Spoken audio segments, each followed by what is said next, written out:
No spin, no bias, no censorship. I'm Dan Wootton. This is Outspoken Live episode number 222. A sensational Reform UK poll surge as Nigel Farage capitalises on Slippery Starmer's disastrous Indian trade deal just as that country goes to war with Pakistan. It means overall it's about 20% cheaper to employ an Indian after this deal than it is to employ a British worker. On top of that, there are no limits to this deal. But the civil war in his own party is heating up again over a so-called stitch-up, which has seen Zia Yusuf's complaint against their axed MP Rupert Lowe handed to the CPS, even though Nigel Farage admits the chairman was wrong to shop their own MP to the cops for hurty words. Sit in the back. You wouldn't have done it. You wouldn't have done it. All you lot do. All you lot do is chat. You wouldn't have done it. When you're someone at the front line doing stuff, you do 100 things. You might get one wrong. So I'm going to take you through all of this in my digest next. Then we're going to hear from Ben Habib, the former Reform UK deputy leader who Farage branded an insignificant nothing in that GB News attack. He has very strong views on this stitch-up, and he is on the Superstar panel today alongside Father Calvin Robinson. Also coming up on the show, a rare look inside one of Britain's migrant hotels as new Reform MP Sarah Pochin speaks out on the scandal in her first interview. British bashing corporation establishment stooge Nick Robinson attacks the independent media while ignoring his own revolting bias, and growing pressure for King Charles to strip Prince Harry and Meghan Markle of their HRH titles as the British public have had enough. But I'm really excited about the uncancelled after show today because we're joined by one of the most exciting new independent journalists of the MAGA era, Link Lauren, host of the new Megyn Kelly podcast, Spot On, and we will be tackling the latest on the Montecito Moaners, of course. Sign up to watch at www.outspoken.live. Before the end of the show, we'll also reveal today's greatest Britain and Union Jackass as chosen by you. You can vote for your Union Jackass right now in the live chat on YouTube. Here are today's nominees. Slippery Starmer, Scheming Sturgeon, nominated by Darren Donaldson for standing by the Supreme Court decision and refusing to apologise to women. She said it makes trans lives unlivable. Nick Robinson, nominated by Anna Island for his hypocritical article saying partisan and creepy interviews are a threat to democracy, considering his own form. And Meghan Markle, nominated by Catherine Proc 19.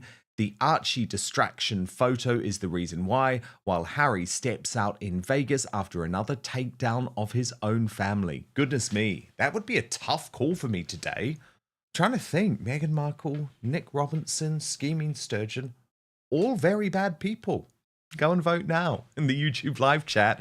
Let me know why. I will read some of your best comments at the end of the show and announce the winner then too. But now, let's go.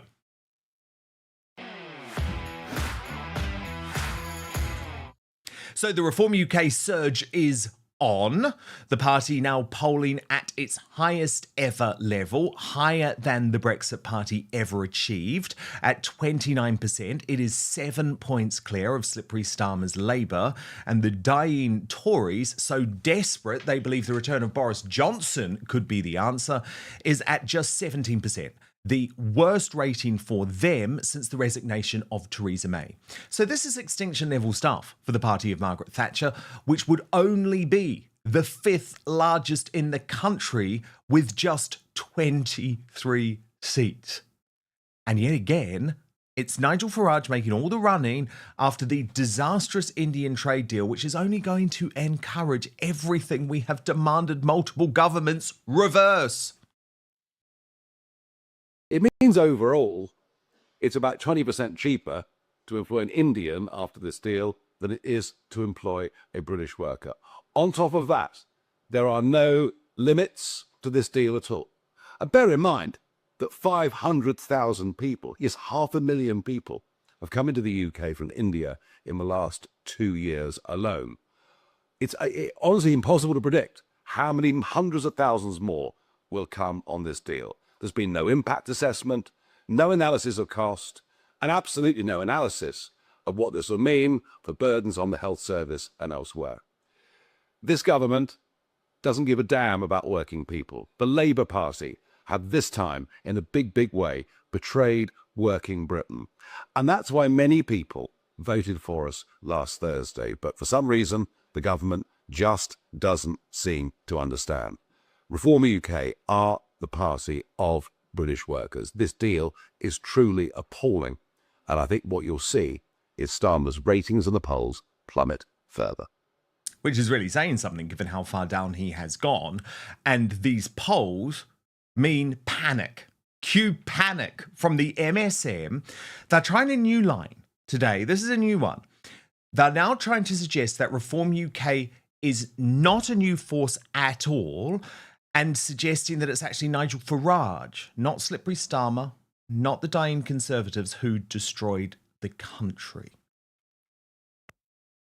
We all treat Reform and their success and their newfound sort of muscularity, we treat them as if they're a new party. And they very much aren't. You know, they are UKIP into Brexit, into Leave, into Reform, with the same leader, the same clothes, the same rhetoric.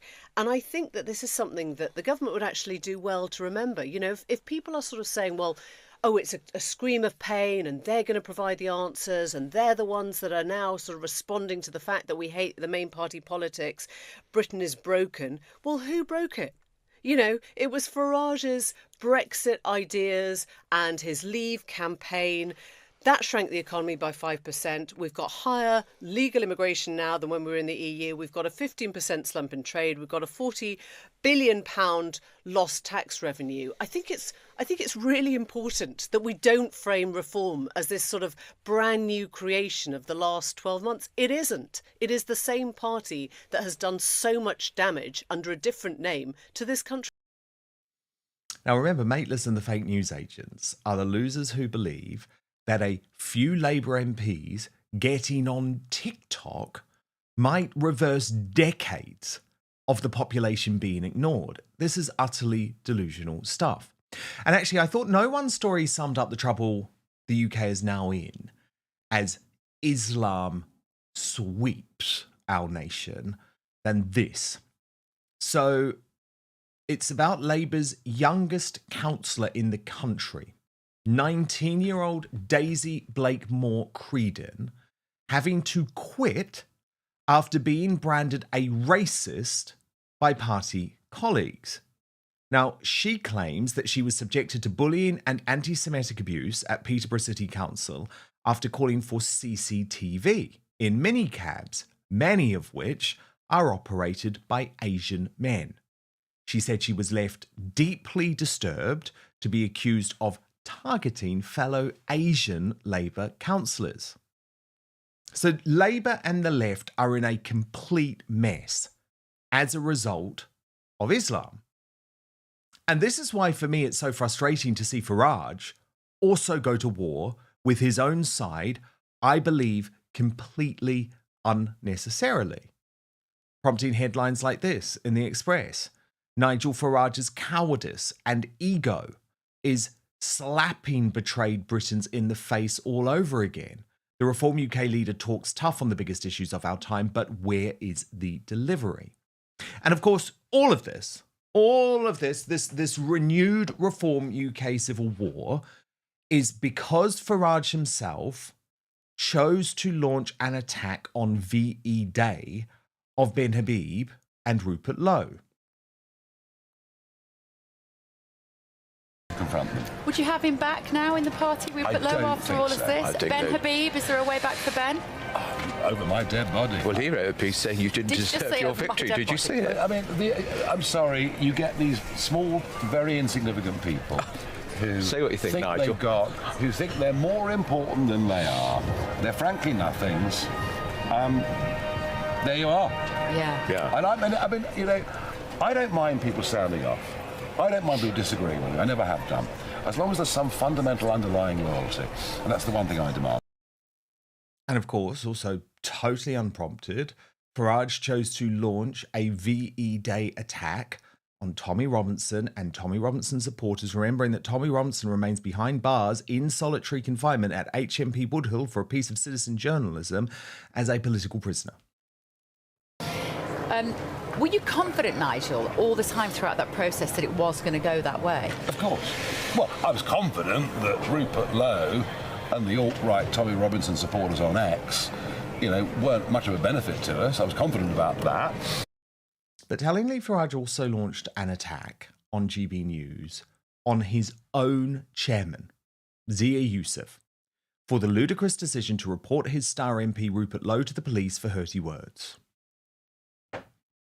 We have a chairman who's a very brilliant man, Zia Yusuf. Just try calling in the police. Do you know what? When you do as much as... It's all well and it's easy for journalists. Just sit at the back of the room. You wouldn't have done it. You wouldn't have done it. All you lot do is chuck bricks. You wouldn't have done it. When you're someone at the front line doing stuff, you do 100 things. You might get one wrong. So we've got and who happens to be a member of the ethnic minorities. Not that that's why he's there. So this was such a significant interview for Farage because he was targeting so many people at the same time.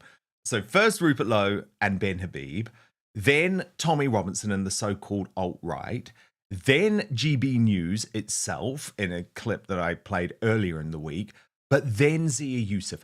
And Zia Yusuf, that one was significant because you might remember before the election, Zia Yusuf, and I found this outrageous and disgusting, decided to publicly brand me a liar for reporting, because that's what I do. I'm a reporter for reporting that Nigel Farage was unhappy with his decision to have reported Rupert Lowe to the police and the fact that Nigel Farage was trying to find an elegant way to force Zia Yusuf off stage within the next few months.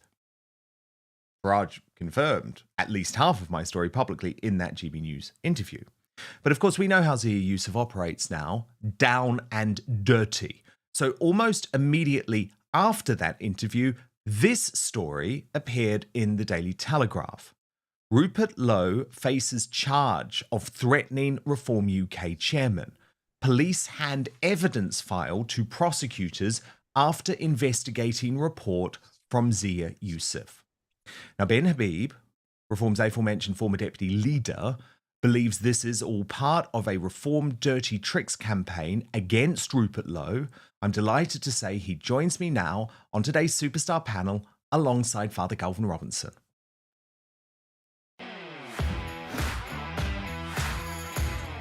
Ben Habib, Father Calvin Robinson, so brilliant to have you both back on Outspoken today. Ben, just before I get you to run through what you think is going on here, I will read out what the Daily Telegraph reported. So they write, Rupert Lowe could be charged over alleged threats towards Reform UK's chairman after the Metropolitan Police provided a file of evidence to the Crown Prosecution Service. The MP for Great Yarmouth has been accused by Zia Yusuf of twice making threats of physical violence against him. The Met received a report from Mr Yusuf and Lee Anderson, Reform's chief whip, in March amid a deepening civil war in the party that led to Mr Lowe being suspended. The force confirmed on Wednesday night that the case is with the CPS, which will now decide whether to charge the 67-year-old. A Metropolitan Police spokesman said following the conclusion of enquiries, the matter has been passed to the Crown Prosecution Service. The CPS confirmed that the Met had passed on the case, but said it was unable to give a timescale on any decision. Mr Lowe said, for politically sensitive cases, I understand that this is standard practice. And denying the allegations, he previously said, I am 67 years old and I have a 67-long-year unblemished record with the law. These are false allegations designed to maliciously smear my name and ruin my reputation after I dared to bruise Nigel Farage's ego. So, Ben Habib, what's really going on here? Just for viewers who aren't familiar with it, though, you'd have to have been living in a cave not to be aware what's been going on between Nigel Farage and Rupert Lowe. But I think what's happened here, just to remind people, first of all, is that in an attempt to disparage and destroy, frankly, Rupert Lowe when he came out and said in March that Nigel Farage was behaving like a messiah and so on. Zia Yusuf made this vexatious complaint to the Met that he'd been threatened by physical violence by Rupert Lowe in December, 3 months earlier, which simply doesn't, in my view, hold any water, because if he'd been genuinely threatened with physical violence, it's something that should have prompted Farage to throw Rupert Lowe out of the party in December, and it should have prompted Zia Yusuf to make a complaint to the Met in December, straight away, not in March, 3 months later. And so the whole thing stinks of being a dirty political campaign against Rupert Lowe. That's the only way to interpret Zia Yusuf's actions. And I think caught unguarded to some extent at the VE Day celebrations on Sunday, Farage, as you played in the clip, more or less admitted that. He said he kind of gave into Andrew Pierce's pressure, admitting that he wouldn't have reported Yusuf. He wouldn't have reported Lowe to the police in the way that Yusuf did. And then I think Farage and people in Reform probably woke up to the mistake he'd made, which was that he'd effectively admitted that Zia Yusuf had attempted falsely to get Rupert Lowe incarcerated. And just remind listeners and viewers again that, the time in prison for such a crime would be up to 7 years. This is not a small matter. This is a very serious matter when it comes, at least from Rupert Lowe's perspective. And so Farage and co, I think, suddenly realized they've got to jump to the defense of Yusuf, because otherwise he'll be under real pressure to deal with Yusuf having made this vexatious claim, which he himself, Nigel Farage himself, doesn't support.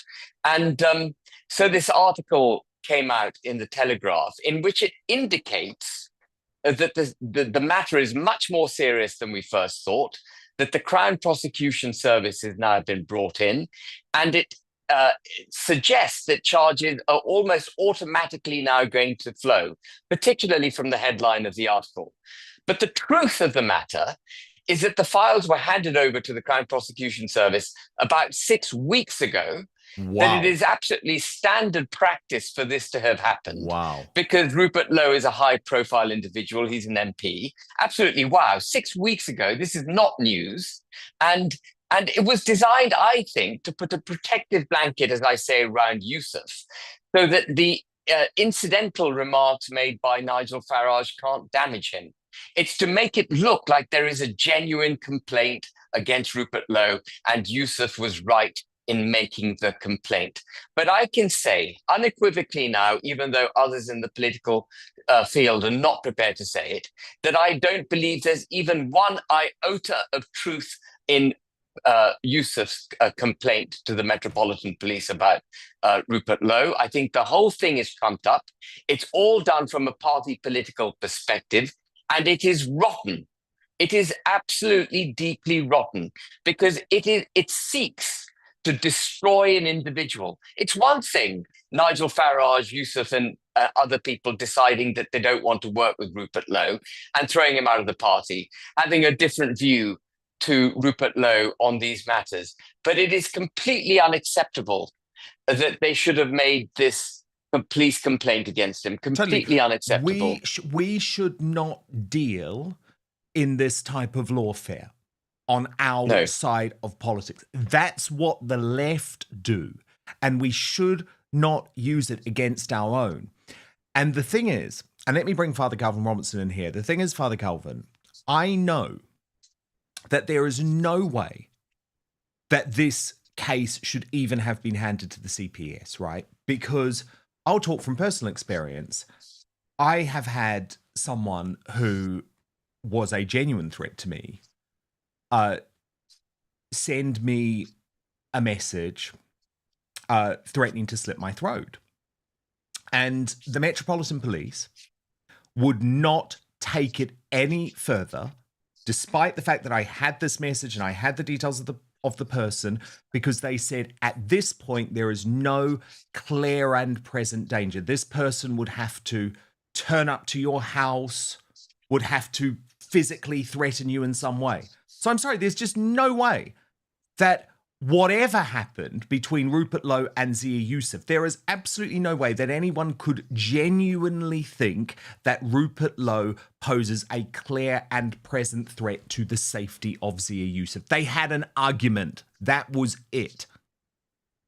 Maybe Rupert Lowe is a lot stronger than we all think, and maybe Mohammed Yusuf is a lot weaker than we all think. Or this could be political lawfare and political persecution, and it could be the Reform Party using the mechanisms that they have available to them to punish someone who dared speak out against their authority. I don't know which one it is. I think probably Rupert Lowe is quite a strong guy. Well, of course, the police even confiscated his guns. I mean, it is ludicrous, and it's interesting to me that Farage is distancing himself. He wasn't prepared to do it before the election. Clearly, he had to do it now. Of course, the police shouldn't have been called, and he has realised that.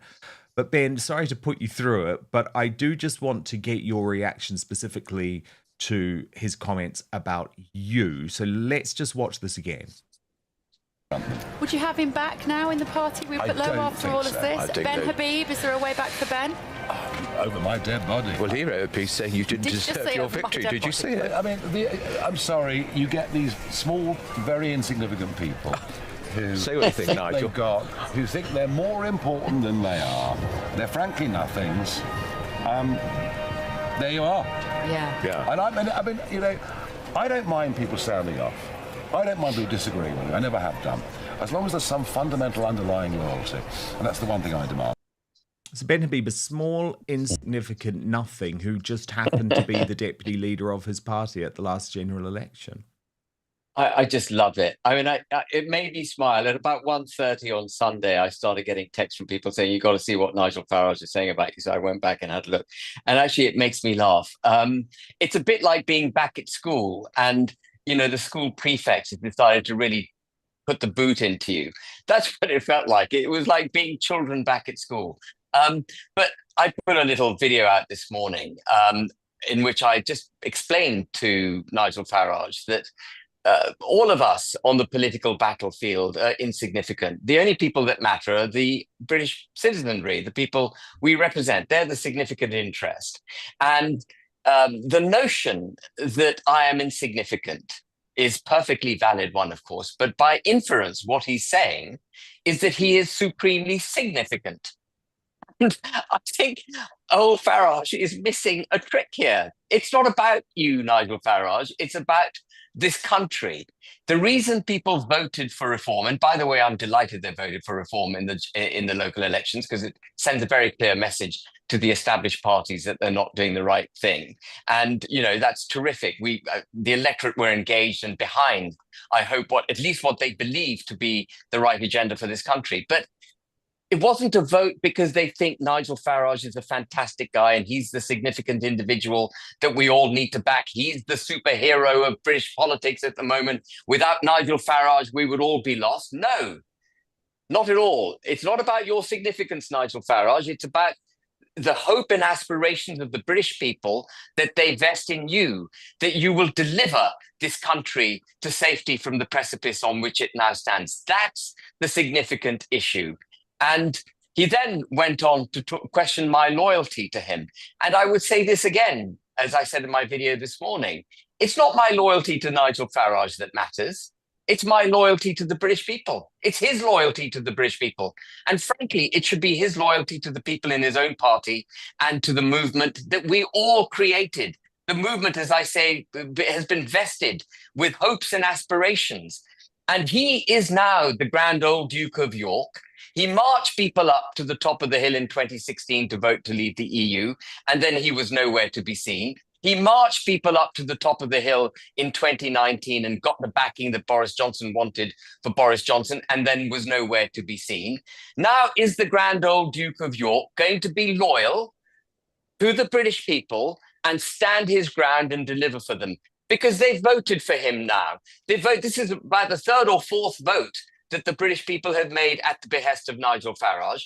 And I hope he will now stay true and loyal to the British people. And then lastly, what I would say to Nigel Farage is his mortal foil is entirely safe. It is not threatened by any desire I have to go back into reform. I will not be going back into reform. And the analogy that he used of over his dead body, I thought was rather significant, given the complaints Yusuf is making about Rupert Lowe.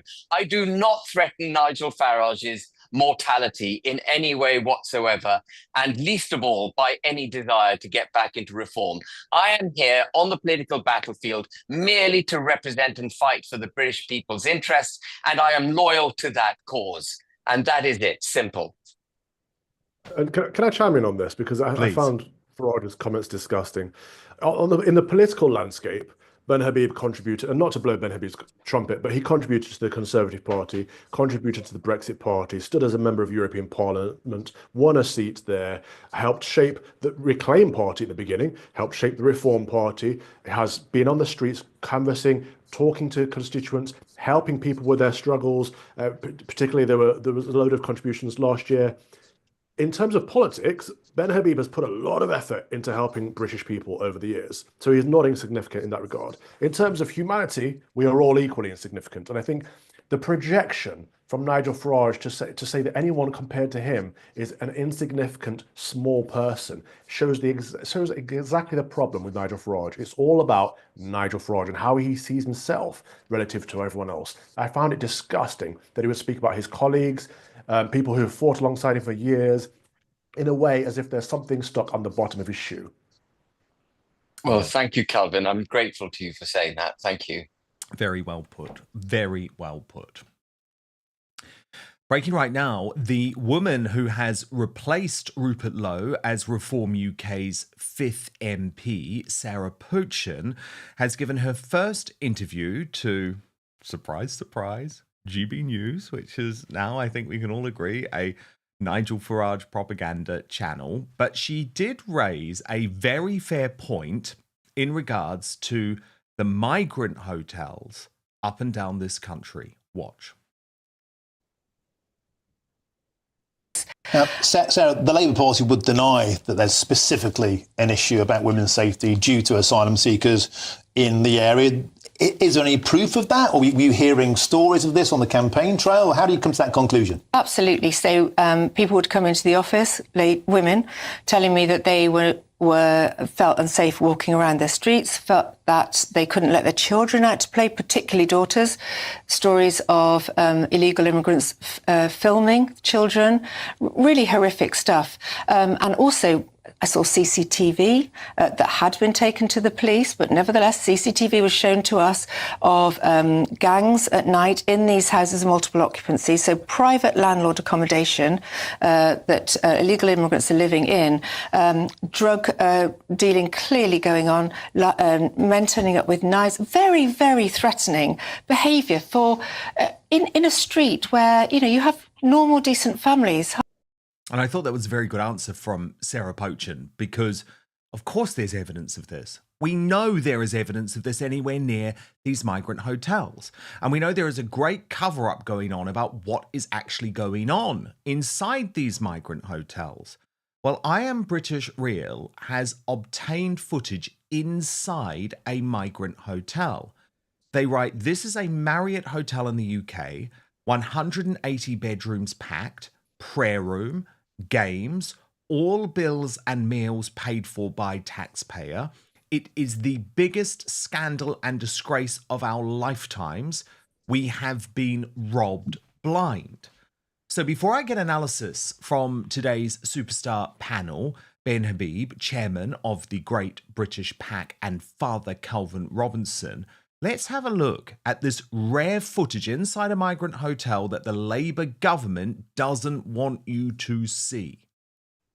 That's the prayer room in that, look. How we doing, fellas? Nice hotel, yeah?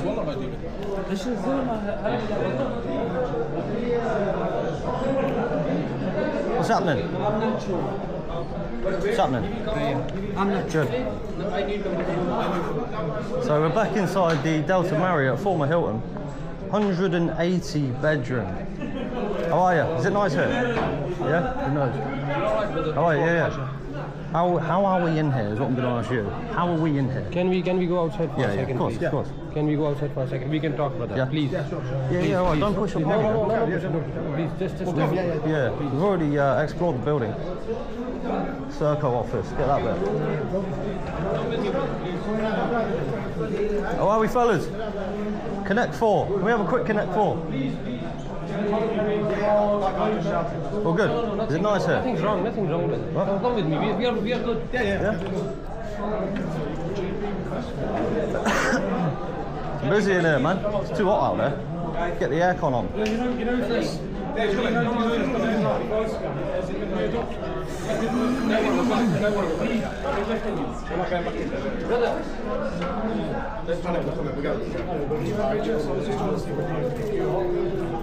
Alright, you NHS, you know the QR, the NHS, we're just testing that. Alright, I don't know about that. Who's next? What's happening? What's happening? We're in the Delta Marriott for the second time. Do you want a refreshment, anyone? Anyone want a drink? I managed to walk. Kurdish? Yeah. Can we talk outside? Yeah, no problem. Please. We're not causing a problem here. Please, brother. We were just seeing if we can get. Mate, just see if we can get a little water or something. Really. Outside, give me please. water and I'll go. I can give you anything, but please outside. Let me go and get a water. No, please. from here. I'm requesting you to move away from the side no because it's problem. getting. You are causing me problems. I'm not causing you any problems. I'm just requesting politely. You need to go outside. You are trespassing. You are not allowed on the side. You know. I know, but we're going. We're just waiting for him. You can see we're not going in the hotel. We're going out. You need to cooperate. Ben Habib, this makes the blood boil. It really makes the blood boil. No wonder they don't want us to see inside. That is so obviously a luxury hotel, no longer used for tourists, used for illegal migrants, all young men, you'll notice there, living the life of Riley, having their food paid for, living in a beautiful hotel, playing games, and unfortunately, and some people won't want to hear this, Ben, some of those people also plotting terror attacks, plotting rapes against young British women. This is so wrong. The whole thing is abominable to behold. A British hotel taken over wholesale for the housing of people who have broken into this country and are criminals by definition because of the way they entered the country. Absolutely wretched. We spend 50, 60,000 pounds per head per annum on each of these individuals. In France, they have 5,000 pounds per head per annum spent on them. They're kept in tents at best, and they are denied all the benefits that we give them. So why, of course, there's no reason to ask this question because we know the answer, but why do they cross the channel? It's to come and take advantage of British largesse. A complete failure of the nation state to protect civil society in the United Kingdom, to protect British citizens, to promote the interests of British citizens, and instead to protect, promote, and house, feed, provide medical assistance for, protect in every single sense these people who are effectively criminals. And you're not even allowed as reporters to go into the hotel to find out what's going on. They don't want it because they don't want people like you and me and Calvin discussing it, revealing it to the world. This is an abomination. It is a complete rejection of the obligations our government has to the British people. So much for smashing the gangs. This is actually the gangs in the United Kingdom. People say to me, Ben, you've got to take a civilized approach to this. Well, it is entirely uncivilized, I would say, to allow people about whom we know nothing into the country, bring them into the bosom of British society and give them the opportunity to assault civilized British society, to set aside our civilization. How the hell can our approach and our government's approach be regarded in any way as civil? It's not. This is an assault on the British people, and it needs to be called out for what it is. Father Calvin Robinson, it is absolutely wrong on every level, isn't it? And the shocking thing is that it's not just hotels up and down the country now. We know Operation Scatter means these young men are coming to a town near you, even if you don't know it. So the people saying things like we need a civilized approach tend to be liberals, and it's a false sense of compassion because, of course, we all want to help people, but this isn't helping anyone. So the countries that these young fighting age men come from are not being helped by us taking all their fighting age men, right? So no one's there to build their nations. It's the old adage of you teach a man to, you give a man a fish, you feed him for a day, you teach a man to fish, he can feed himself for a lifetime. We should be helping these countries help themselves. What we don't do is take all their good fighting age men to our country, unvetted, undocumented, and just expect them to integrate into our society. So it's not helping them, it's not helping us.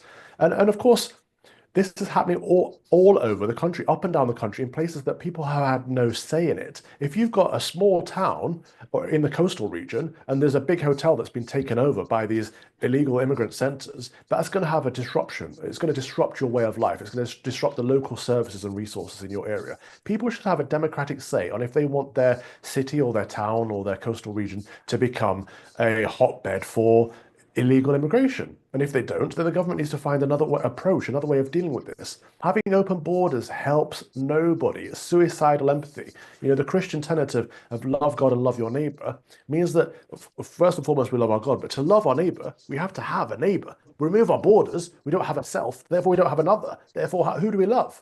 It's clueless. It doesn't make any logical sense. And on that note, I want to ask you, Ben Habib. I mean, I'm just looking at this from GB Politics. So, Pakistanis plan to protest outside the Indian embassy today following the India revenge attack. We saw scenes, I believe, in Manchester last night. As someone with Pakistani origin, Ben Habib, do you worry that what's going on between India and Pakistan and this potential warfare could end up being imported onto the streets of the United Kingdom? It'll certainly be imported onto the streets of the United Kingdom. And this is the point about failed multiculturalism. These people who come here and continue to identify themselves as either Indian or Pakistani, are not identifying as being British, because if they did, they wouldn't be facing up against each other. And you might recall in Leeds a couple of years ago when there was a cricket match between Pakistan and India, England weren't even playing. There were riots between the Indian community and the Pakistani community in Leeds. And that was just a cricket match. So you can imagine what's going to happen if they have kin who are killed in Pakistan and India if this kicks off in a serious way between the two countries. And I know tensions are very, very high. These are two nuclear-armed countries, but we do not want this playing out on the streets of the United Kingdom. And it evidences, yet again, if more evidence was needed, that this experiment of mass immigration, multiculturalism, this protected blanket to which I referred in terms of illegal migrants, but also in terms of any other cultures coming to the United Kingdom, the encouragement these foreign cultures are given to continue to practice their culture in our country and to be protected and promoted in their desire to do it is deeply damaging to the fabric of British society. By the way, society means having a unified, homogeneous culture. A nation state, the definition of a nation state includes having culture. And what we've done is set that aside. So we are no longer a settled nation of people who regard themselves as British and would stand and die for the United Kingdom. We now have people here who would stand and die for other countries on the streets of the United Kingdom. And of course, we first saw that with the Palestinian march, the anti-Israeli, pro-Palestinian Hamas marches. And now we're seeing it with Pakistan and India. No doubt there'll be other examples that we'll be able to point to in the future when something foreign happens. We see it playing out on our streets. We've got to cut back this mass immigration. We've got to integrate people who are in this country, and they've got to understand that they are now British and that they must ascribe to British culture, British values, British history, British system. Everything has got to be British. And if they don't like it, well, then go back to Pakistan or India or wherever it is you came from, if that's the culture and country you prefer. Father Calvin Robinson, how do you feel about the risk of this very worrying clash between India and Pakistan, which has already seen dozens killed, spilling out onto the streets of the United Kingdom?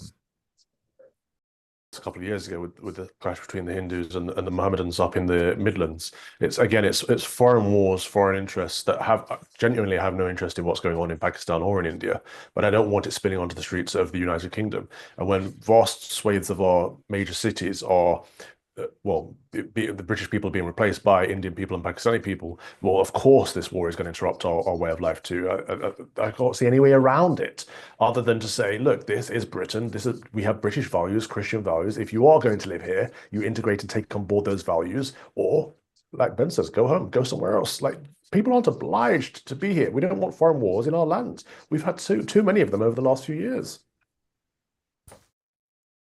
Breaking right now, the British Bashing Corporation's most biased presenter, Nick Robinson, is lashing out at the independent media, probably knowing that his days and the days of the BBC dominating our media discourse are, thank God, coming to an end. Of course, where did he launch his attack? The Guardian, no less. His headline, partisan and creepy interviews are a threat to democracy, Nick Robinson says. BBC presenter warns shared spaces for national debate at risk from platforms that fail to challenge leaders. They said fawning and partisan podcasts that give politicians hours of unchallenged airtime pose a danger to democracy, Nick Robinson has said, as he warned that Britain must guard against going down the same polarised route as the US media. He said the shared enemy, fellas, are the backers of partisan news, the backers of soft, creepy, chummy interviews on favoured networks or favoured platforms, the people who want to avoid scrutiny altogether and just broadcast a speech or an interview on YouTube or their social media channel. Britain could easily go down the route of the United States, in which people are shoved into partisan silos. It's a danger, not because it's a threat to the BBC, it's about democracy. Is there a shared space for a national debate? People might shout at the radio and television asking, why didn't you ask that? Or you should have been harder, or why are you so rude to my guy? But you see people who want control over your lives quizzed and questioned, challenged and tested and held to account. That's what matters, not the format. Now, of course, this is a completely delusional argument from Nick Robinson, because for years and years and years, we have had to put up on the right, if we are a Brexiteer, for example, if we are someone who supports Tommy Robinson, we have had to put up with being derided, hectored, bullied, called racist, and attacked during mainstream media interviews. Most specifically on the British Bashing Corporation. And the problem is, this isn't an equal playing field. Because let me tell you, Nick Robinson gives the kid glove treatments when he's speaking to Slippery Starmer or Wes Streeting or Angela Rayner or Rachel from Accounts. Yet I'm going to show you now how he treats prominent figures on the right. Then we'll get analysis from former Reform UK Deputy Leader Ben Habib, now Chairman of the Great British PAC, and Father Calvin Robinson, host of Common Sense Crusade on the Lotus Eaters. So let me show you Nick Robinson being balanced with Nigel Farage. I don't know what this is about. He wants to get politics again. I know you've run 7 times and lost 7 times, but I'm really not going to have this. I'm sick to death of your condescending tone. It's about time. I was teasing you, Mr. Farage. I was teasing actually, you weren't. What you should say to people is, you're the only person in British history who's won 2 national elections leading 2 different parties. Let's try that aside. Are you coming back then, given your previous success? If you're on benefits now, and you go to work and work more than 16 hours a week, you're worse off. I still don't know where the money's coming from. Well, number one, we will get people off the unemployment register That's not going to raise you £140 billion a year, so I can tell you. You were on I'm a Celebrity. You should have been on Fantasy Island. I get out of it. These figures are nonsense, and you know they're nonsense. I tell you what is nonsense, real nonsense. The Labour and Conservative net zero policies. And why are we not debating it? You have made that point very clearly, and I'm going to make it. That is going to change. Prime Minister, that is going to change, and that's going to be a good thing. Stop talking. We are going to have questions and answers, not where you merely talk, if you wouldn't mind. When you put in the name Robert Jenrick, grooming, no mention. Grooming gang, I wrote about no this, mention. Nick, I wrote Rotherham, about this last no year. mention. Oldham, I wrote no about mention. this, Nick, last year, Rochdale, and was no mention. criticised by the Child media sexual for doing abuse, so. no mention, Mr. Jenrick. Child rape, no mention. You have not raised, or have you? Please correct me if my search is wrong. The issue of mass gang rape and child sex abuse that you're so energised about, you have no evidence you raised it as a minister and no evidence that you've raised it in the House of Commons. Nick, I wrote about this last year and was criticised by the media for doing so. So, Father Calvin Robinson, I would put it to you that the only person who is partisan and creepy is Nick Robinson and his ilk. And he is absolutely terrified that the British Bashing Corporation, that the mainstream media are losing the control that they have had over the narrative for so long, and it cannot come soon enough. They are. The BBC, ITV, Channel 4, Sky News, they're all on the same bandwagon. They all have the same approved narrative. They all took the same funding from the government over COVID. And so these people have an agenda. And anyone who speaks out against that agenda disrupts them. And so when we have the independent media actually questioning government ministers and holding the powers that be to account, it makes the mainstream media or the legacy media look weak, which is why they hate us. I don't know if Nick Robinson's ever been to America, but to say people will be shoved into partisan silos like they are in America, actually it's the exact opposite. One of the reasons I'm over here is because under the law of the land, the Second Amendment, we have free speech in this country. So people from the left and the right and anywhere in between can say whatever they like. In the United Kingdom, there are 30 arrests every single day for Facebook posts, Twitter comments, or X posts. Like, social media has become policed by the law of the land, and it's only one particular demographic. It's only people from the right or centre right of politics that get a knock on their door by 7 policemen saying, "Did you post this comment on Facebook that people might find offensive?" That is not a land of free speech. And so people are pushed, people are shoved into partisan silos. If they're conservative in Britain, unfortunately, you've had so many people on your show, I've had people on my show that have been arrested, that have had the knock on the door and told they'll never see their dog again. They'll never have the same relationship with their loved ones again. They're going to be persecuted and prosecuted, and it's going to be the end of their life as they know it. For what? For a retweet. There are partisan silos exist in the United Kingdom, and it's because of people like Nick Robinson and their partisan views that anyone who has a different opinion, anyone who has a different voice should be silenced. To say "shut up, stop talking, Prime Minister," stop talking to Boris Johnson. I mean, who they are? Well, and also he'd never say it to Keir Starmer. But the thing is, Ben Habib, I think where he's fundamentally missed the point is that actually these interviews that he calls creepy and partisan are actually the interviews where you find out the most. So Joe Rogan's interview with Donald Trump before the last US election and his interview with J.D. Vance were absolutely seminal. Now, on a smaller scale, I would argue in our country, an interview that quite recently exposed Nigel Farage for moving to the centre on a lot of his positions was with Stephen Edgington of GB News, who does these brilliant long-form interviews on YouTube. So it's not what is the Ofcom regulated content that you actually see on GB News. It's something that he does online. And actually, he's far too good for GB News, but that's a whole other story. I'll put that to one side. But it was in that interview where he really pushed Nigel Farage on the issue of mass deportations and trapped Nigel Farage into admitting that he had absolutely no intention of dealing with mass deportations. He said that they were impossible. Likewise, Winston Marshall, on his long-form interview with Nigel Farage, that was where Farage admitted that Reform UK, or in his view, Reform UK needed the Muslim vote to be successful. Now, what's interesting to me is that that's the reason why Nigel Farage, and you will have noticed this, is not popping up in the independent media anymore. His advisors have admitted to me that is the strategy because they're too nervous. And that's the irony, isn't it? That actually it's much more dangerous for Nigel Farage to sit in a long-form interview in the independent media space than be hectored by the BBC or Sky News or Channel 4 News. Couldn't agree more. All the clips you played there with Nick Robinson haranguing his guests didn't reveal anything. There was just him haranguing his guests and his guests trying to survive the experience. Whereas when I come on a show like this with you, Dan, or I go on with Winston Marshall, or any one of these great interviewers, I get comfortable and I speak my mind and I speak at length, and you don't interrupt me, so I can develop my theme, and people can then see what it is that Ben Habib really believes in and what my sort of political philosophy is. And through revealing that, people can then decide whether or not they wish to follow that brand of politics. If you just have a combative interviewee process, you reveal nothing. And everyone just retreats back completely uninformed. And no, much better. And as you point out, people are more likely to discredit themselves if they're allowed to speak freely, because that's when they do it comfortably and they show themselves.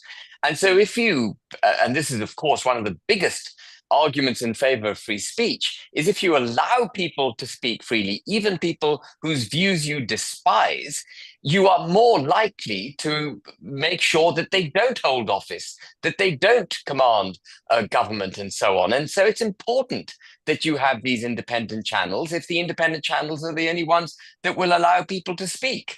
And it's all about freedom of speech. So I commend you, Dan. And I think I said to you last night when we were texting, I said, what a brilliant job you do, with these shows. And absolutely you do. I wasn't just blowing smoke up your proverbial backside. I mean it, because you and I reveal appreciate stuff, that. And I mean, I would argue that what I'm trying to do is give an independent daily news platform in the United Kingdom. But I also think the long form interview shows are really, really important. And I found it absolutely fascinating, Father Calvin, when the source very close to Nigel Farage told me, there's no way he would sit down with you. Because they were so burned by what happened in that Stephen Edgington interview, because it has been so damaging for Nigel on the right. This is the thing. So Stephen Edgington, Winston Marshall, yourself, people who are asking asking people on the right questions, even if they're on the right themselves, in the independent media, they want to get answers. They want to get truth. Whereas we don't see this from the left. They're propagandists. So if Nick Robinson has a politician on that he supports, such as a Labour politician, he will give them much less of a hard time than he would give Boris Johnson or Nigel Farage.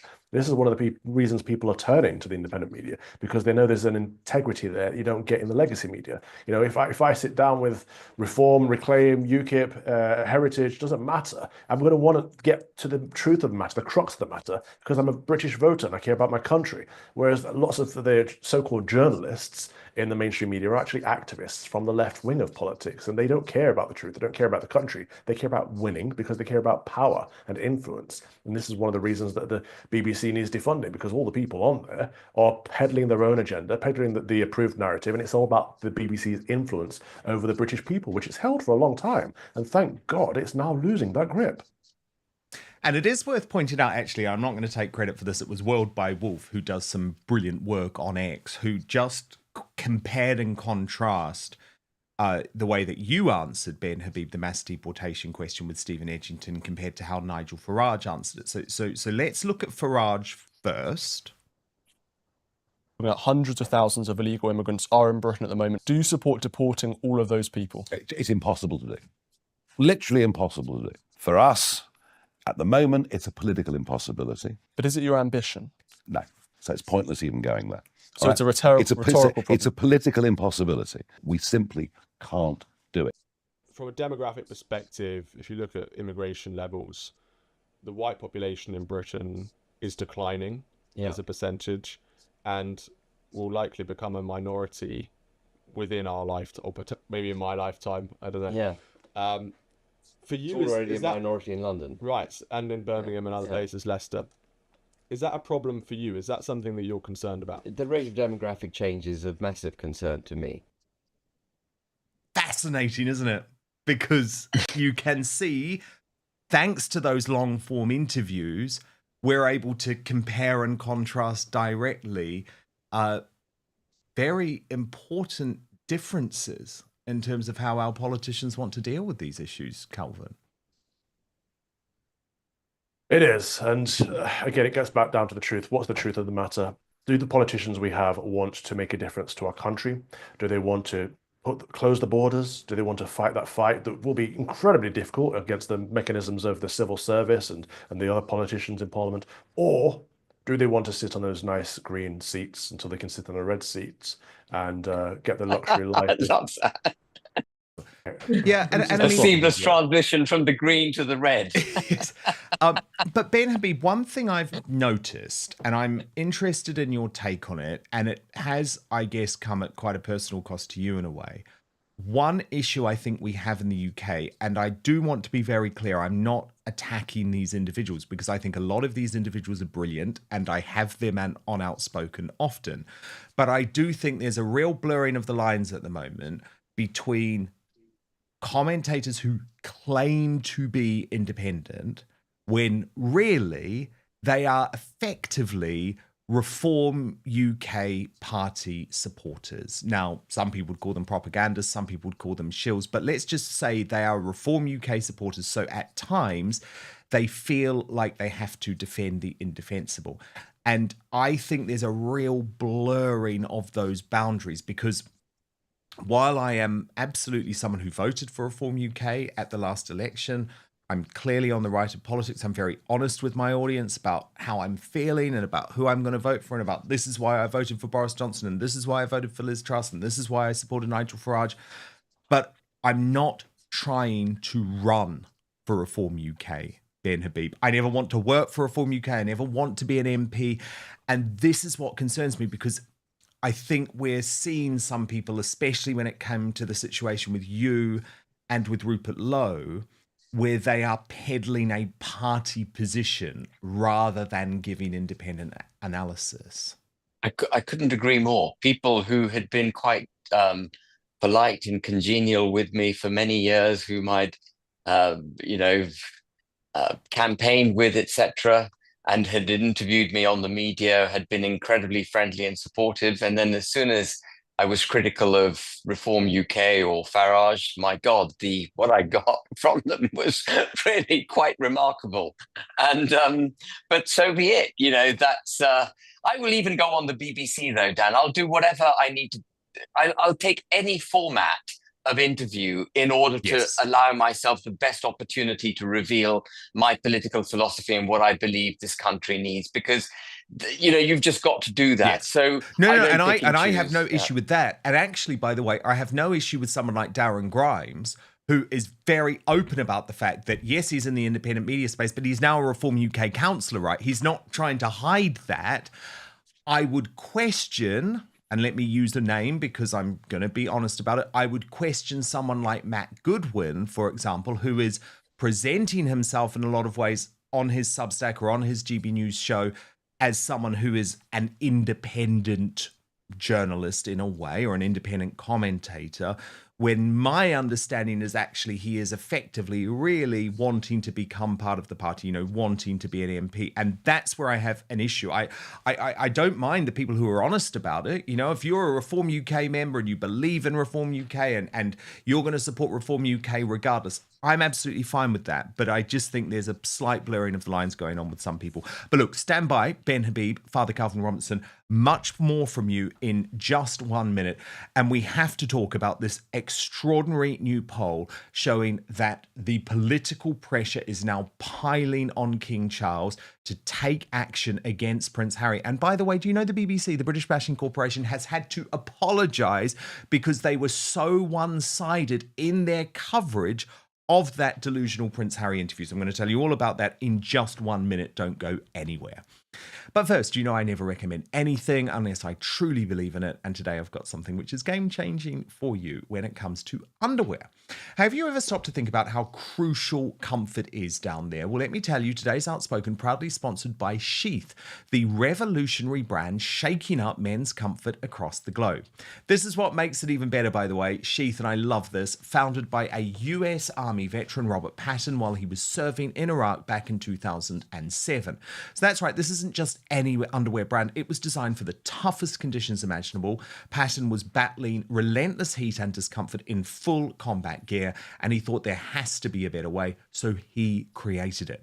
And let's be honest, traditional underwear just doesn't cut it anymore. Sheath's innovative dual pouch design ensures your comfort all day long, keeping things separate, cool, and fresh. So imagine your essentials being comfortably cradled away from unwanted friction and heat. Trust me, it's genuinely transformative. I've personally tested these at the gym, on long days at work, or just relaxing at home. And once you have experienced Sheath, there is simply no turning back. They're stylish, they're supportive, and they deliver unmatched comfort. It's like upgrading from economy to first class, but for your underwear. And right now, I am offering you an exclusive 20% discount at www.sheath.com. That's SHEATH. Although if you are watching, you can just click in the description box below. The link is there. But there is 20% off your entire order when you use my special promo code Outspoken at checkout. So what are you waiting for? Sheath is the perfect present for your husband, your boyfriend, your son, your brother, or hard to buy for best mates. There are also female versions available for ladies too, which you can see modeled here because Sheath is the official underwear of the UFC. So click on the link below or visit www.sheath.com and you can thank me later when you're feeling comfortable, confident, and ready to tackle anything your day throws your way. Remember to use Outspoken at checkout for 20% off. Sheath underwear, redefining comfort one pair at a time. But now, back to the show. Breaking right now, there is growing political pressure on King Charles to finally deal with the Prince Harry and Meghan Markle issue after that delusional, highly irresponsible interview on the British Bashing Corporation, the BBC, where Prince Harry was so nuts, he even seemed to suggest that the government is conspiring with the royal family to try and kill him. So the BBC has had to apologise for its biased coverage, and I'll come to that in just a moment. But first, this bombshell poll, which reveals most Brits say strip Harry and Meghan of their HRH titles.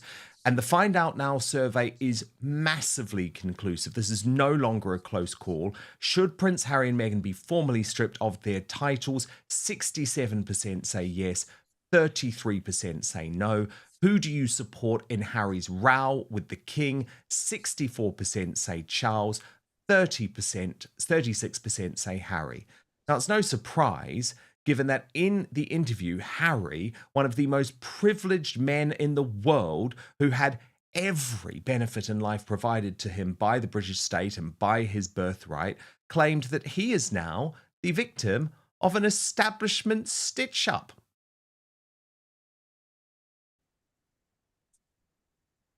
I have had it described to me, once people knew about the facts, that this is an good old-fashioned establishment stitch-up, and that's utterly nuts. Utterly nuts. So let me bring in my superstar panel. Father Calvin Robinson, host of Common Sense Crusade on LotusEaters.com, and Ben Habib, the chairman of the Great British Pack. Father Calvin, enough is enough, isn't it? I know this is a very emotionally difficult situation for King Charles, given his cancer battle and given the fact that he remains, I guess, upset about this estrangement from his son. But Prince William is feeling none of this and is putting in place plans to strip Harry and Meghan of their titles the moment he becomes king. Isn't the question, though, for Charles, given that this is becoming more egregious, more embarrassing for the royal family, more damaging actually for brand Britain, can he really afford to wait? Doesn't action need to be taken now? I don't think there's anything the king can do. I think if the king attempts to strip them of their licenses, their titles now, it will cause more drama than it's worth. He should have stripped them when they left the country in 2020, to be honest with you.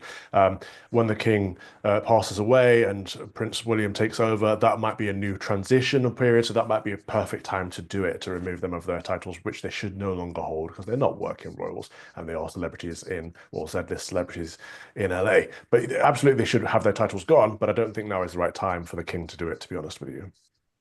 Ben Habib, how do you feel about this one? Because of course it is difficult in the sense that it would require an act of parliament, but this is not going away. And the problem is, every time Harry and Meghan do something more ridiculous, the public become increasingly angry.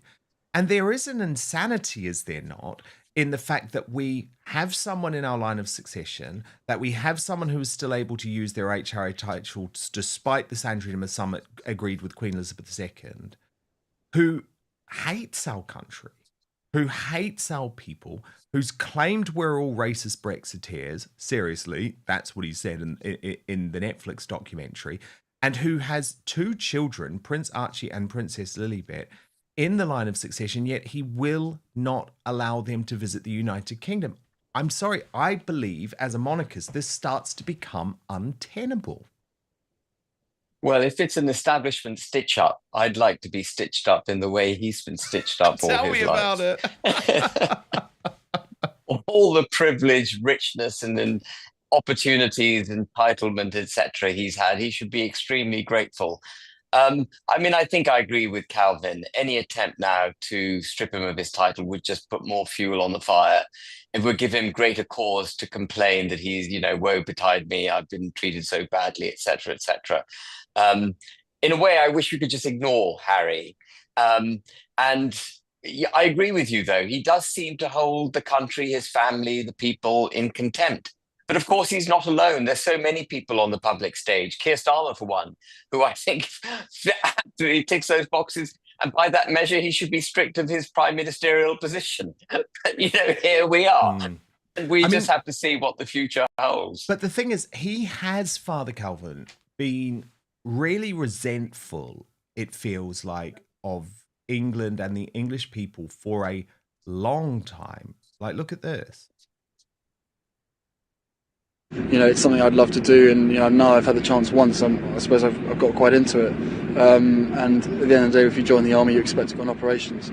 I don't want to sit around at Windsor because I just generally don't like England that much, and it's nice to be away from all the press and the papers and the general shite that they write. Home for me now is for the time being, it's in the States, and it feels that way as well. Does it? Yeah. We've been welcomed with open arms, and it's got such a great community up in Santa Barbara. So you feel like that's home more for you? Yeah. Is that weird to say? No, but I'm sure it'll become a thing. And he slagged off England again, Father Calvin, in the BBC interview. And Nigel, good to see the King so well. Or apparently so well. It's good to see the King here. Yeah. Sorry, Father Calvin. No problem. I mean, if he's not comfortable in the United Kingdom anymore and he's happier up in Santa Barbara with his LA friends, maybe he should stay there, seek residency. Maybe he should renounce his titles, actually. Maybe he should do the honourable thing and say, I'm no longer working as a royal. I don't need to sustain these titles. I'm going to build my own legacy. I'm going to create my own brand. And they've got their own little label going on with their podcasts and whatever. Focus on that. But I think you're right in that, or Ben was right in that we need to just ignore Harry and Meghan now. And I think that's what the King should do. That's what Prince William should do for the time being, because every single time they pop their heads up, they make matters worse. And so if we just say, well, you can just keep yelling in the wind as long as you like, you're not going to have any impact on our country anymore, then they lose all influence. They don't have any influence here in America. No one particularly cares about what they're doing. There was a bit of excitement when they first came out because they were royals, but then everyone just kind of got bored of them. And so there's this hatred for them in the UK, there's apathy for them in the US. So what's left, really? I don't know. Well, what's interesting to me, though, is that we are starting to see more mainstream political criticism of Harry and Meghan. So Douglas Murray and Nigel Farage have both spoken out after the Prince Harry interview. Now, given Nigel Farage is currently the bookie's favourite to be the next Prime Minister of the United Kingdom, I found his comments on GB News particularly interesting. Watch this. And Nigel, good to see the King so well. Or apparently so well. It's good to see the King here. Yeah. I understand the treatment he's undergoing is pretty intense. Yeah, sure, that's right. He's putting a very, very brave face on it. And it was why the comments from his youngest son the other day were so inappropriate. Gross. So inappropriate. Unnecessary. And why? And the King had spoken last week. Yeah. Quite movingly. He did. About what it was like to have cancer, to have serious cancer. Yes. To say, look, it happens to me, it happens to you. Prince or pauper. And I thought, absolutely. And I thought that that was, of all the things that Harry said, that was the one that I thought was the most upsetting. It's another sign why the King and his other son, can never trust Harry. Never. Ever again. No, there's no conversation they can ever have with him. Because it'll be on Netflix. Yeah. And this really interested me, Ben Habib. I mean, I know you can argue Nigel Farage doesn't do things by the book, and he did choose to raise Prince Harry and those comments himself, but it's something that senior British politicians have always tried to keep away from. Yeah, and this is of course one of Nigel's greatest strengths. He's prepared to, on occasion, discuss things that other people aren't, and so good on him. And it is a topic that I think probably if you are Prime Minister, you do need to have a view on. I don't think it's right that people should shy away from it. And while we're at it, perhaps we should discuss, particularly I'd be interested in Calvin's views, the King's position itself, because he is the head of the church. He's the constitutional head of this country. And it seems to me he himself is diluting his own position down, claiming, I think, almost that he's head of a multi-faith society. And, that's not where we're at. And the whole thing seems to be more interested at the moment. And by the way, I always say huge sympathy at the moment for King Charles's cancer battle, but I think you're right, Ben. We can't ignore the fact, and Father Calvin, feel free to weigh in, but we can't ignore the fact that he seems to be pushing Islam more than he is Christianity at the moment. Indeed. And we had Shrove Tuesday, Ash Wednesday, we had the whole of Lent, and we had nothing from the King. We had a really lukewarm message on Easter, which even mentioned Judaism and Islam in the message for the Christian highlight of the Christian year, the biggest holy day, the biggest holiday of the Christian year. It mentions two other faiths in it. How on the alternative side of things, throughout Ramadan, there were mentions of iftar. The King was seen creating little iftar gifts and feast-breaking gifts of dates and stuff. And the message was constant on Islam throughout that period. So it was really, again, two-tiered, as we see with many things from the establishment of the UK. And this is wrong, because the King is the head of the Church of England. He is the supreme governor of the Church of England. He does swear an allegiance to the Christian God, to Jesus Christ in his coronation. He swears to be the Protestant Anglican King of England and the Presbyterian King of Scotland. And so he should be proselytizing the message of Christianity. He should be saying there is one truth to Christianity. He should not be saying there are multiple truths or there are multiple gods or multiple ways of worshipping God. That's just not our way. And people that want to say, well, we're a liberal secular society, you may want that to be true, but it's not technically true. Just as I wouldn't expect an imam or a faith leader in an Islamic country to be saying, bringing Easter or Christ into their Ramadan message. It just wouldn't make sense in the context. So if the King cannot be explicitly Christian, if he cannot fulfill his role and his oaths, he should abdicate, actually. But the problem is, I don't think Prince William would be any better. I've been a royalist and a monarchist my whole life. This last year, I've resigned as patron of the Royalist Society because I find it incredibly difficult to support these Windsors, these Saxe-Murg family. I don't think they inhabit anymore what it means to be a Christian king. Well, Prince William, Ben Habib, has made it clear that he's not a particularly religious guy, which is obviously quite awkward given the fact that he is going to become the head of the Church of England relatively soon. And it was something I think that his grandmother, Queen Elizabeth II, was always concerned about. Yeah, I mean, I think it's very, very sad that the head of the Church of England, the constitutional head of this country, has turned his back on the history and importance of his constitutional position. I think it's terribly, terribly sad. What hope can we have of restoring the United Kingdom to its right constitutional, political, cultural position if the head of the country doesn't understand what it means? It's very difficult. And I think we need to have this conversation, because if we are in it for restoring the country, and I believe Father Calvin and I are both in it for restoring the country, then I think we've got to be brave and challenge these issues. I too, for many, many years, had my doubts about Charles, never voiced them, because I'm a monarchist. I believe in the constitutional construct of the United Kingdom, and I didn't want to rock the constitutional boat. But he's doing and saying things now which I find absolutely irreconcilable with his position. And so I don't know how we get back to a position of stability, particularly if Prince William is going to pick up the same chalice and go with it. We need them at the very least to understand the importance of their own position.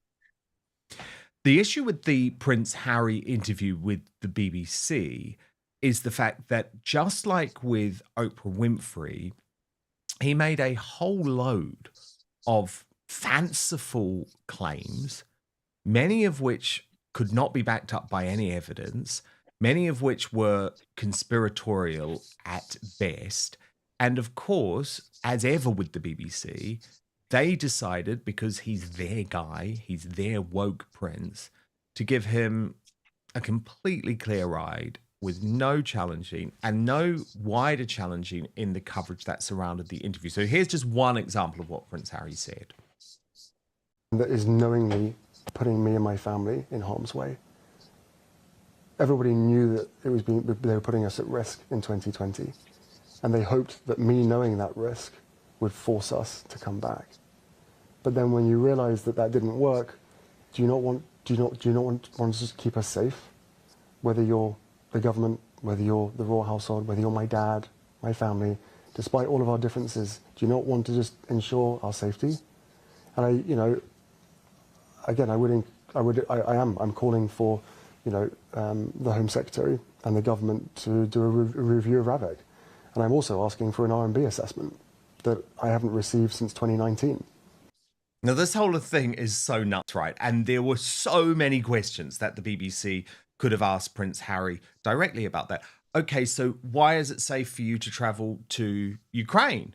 Why is it safe for you to travel to Colombia? In fact, in the past 24 hours, we've just learned that Prince Harry actually took his son Archie for his 6th birthday to a state in Mexico where there is a US travel warning to avoid the area because of the number of kidnappings that have gone on around it.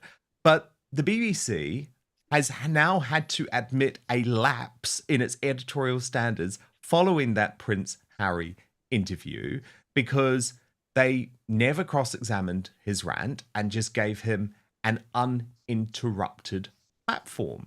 So what they needed to do, of course, was get some reaction and challenge him. But when BBC Radio 4 actually discussed the interview the following day and spoke to a former close protection officer, they had to issue a clarification which read, "The programme covered the latest developments in the story of Prince Harry and his legal case around protection for him and his family in the UK, and interviewed former close protection officer Richard H. to get a broader understanding of security considerations. Claims were repeated that the process had been an establishment stitch-up, and we failed to properly challenge this and other allegations. The case is ultimately the responsibility of the Home Office, and we should have reflected their statement." And that's what's so embarrassing about the BBC here, isn't it, Father Calvin? Just like Oprah Winfrey did, they are not treating Harry's claims as contestable, which they most definitely are. Yeah, it's not really an interview. It's a propaganda piece. But I think they're excited that the fact that they've got an interview with the prince, and so they let him get away with things that they wouldn't let anyone else get away with, unfortunately. I remember, so we watched clips of it live last week on Friday, didn't we, when it first came out? So since then, I've got to see more of it. And he goes on to say, "My status has not changed. The reason I deserve or I'm entitled to all of the security is because my status has not changed." And that's a weird level of denial because his status has clearly changed from an active working royal who goes out there and does the job to someone who's living in a foreign country doing podcasts and media work for a living. Like, does he still see himself as the spare, or does he see himself as a member of the LA elite? I'm not sure. I think he probably still sees himself as a member of the working royal family. I mean, he does. And it's actually very sad. Radar Online has reported over the past week, you remember those beautiful scenes from earlier in the week of Prince Louis and Prince George with Catherine and William and the veterans all on the balcony at Buckingham Palace. And Prince Harry had just been torturing himself by watching these images over and over again and thinking what might have been. Now, Douglas Murray, I thought he had a very good point about all of this when he was interviewed by Rita Panahi on Sky News Australia Watch.